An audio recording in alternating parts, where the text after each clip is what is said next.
hello' guys মোৰ নতুন এটা ভিডিঅ'লৈ আপোনালোক সকলোকে স্বাগতম জনালোঁ শুৱাৰ পৰা উঠি পেলাই মুখ হাত ধুই পেলাই আৰু এয়া মই একাপ লাল চাহ বনাই লৈছোঁ আৰু লাল চাহ কাপত আপুনি যেতিয়া এটা ইলাইচি আৰু এটা লং দি দিব চাহ কাপৰ টেষ্টটো একদম বেলেগ হৈ যায় আৰু ৰাতিপুৱাই মিঠাই খাব লৈছোঁ দেই মই মিঠা খাওঁ বাৰু যেতিয়া মিঠা খাওঁ তেতিয়া মই চাহত চেনি নিদিওঁ তেনেকৈ আৰু ৰাতিপুৱা বিস্কুট আৰু মিঠাই দি পেলাই দিনটো একদম মিঠা নিচিনাকৈ যাওক বুলি আৰম্ভণি কৰিলোঁ মই নিজেও খালোঁ মাকো একাপ বনাই দিলোঁ তাৰপিছত গা পা ধুই উঠি ফ্ৰেছ হৈ পেলাই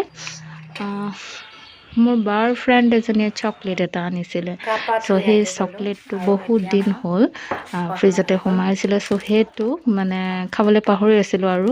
আজি আনবক্স কৰিয়ে দিলোঁ বাৰু এইটো চকলেট মই খাইছোঁ আগতে আৰু এইটো অকণমান ভেৰাইটিটো বেলেগ আছিলে আৰু খাবলৈ বহুত ধুনীয়া অকণমান তিতা নিচিনা ফ্লেভাৰ এটা আহে বাট ভাল লাগে খাই চ' আজি এটা ডাঙৰ কাম আছিলে মায়ে কাপোৰ ল'ব কাৰণে গৈছিলোঁ মাৰ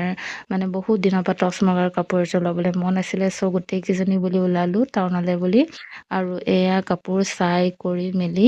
হৈ পেলাই লাষ্টতে দুযোৰ কাপোৰ পচন্দ হ'ল এযোৰ এনেই লৈছে আৰু ক'ৰবাত যাবৰ কাৰণে বাকী সিযোৰ বিয়া আছে এটেণ্ড কৰিবৰ কাৰণে লৈছে তাৰপিছত আমি গ'লোঁ বেডশ্বীট ল'বৰ কাৰণে যিটো মোৰ ভিডিঅ' কৰা নহ'ল বাৰু মই নেক্সট ভিডিঅ'ত দেখাম কি বেডশ্বীট ল'লোঁ আজি যিহেতু আছিল মঙলবাৰ চ' তাৰ পৰা আহি মই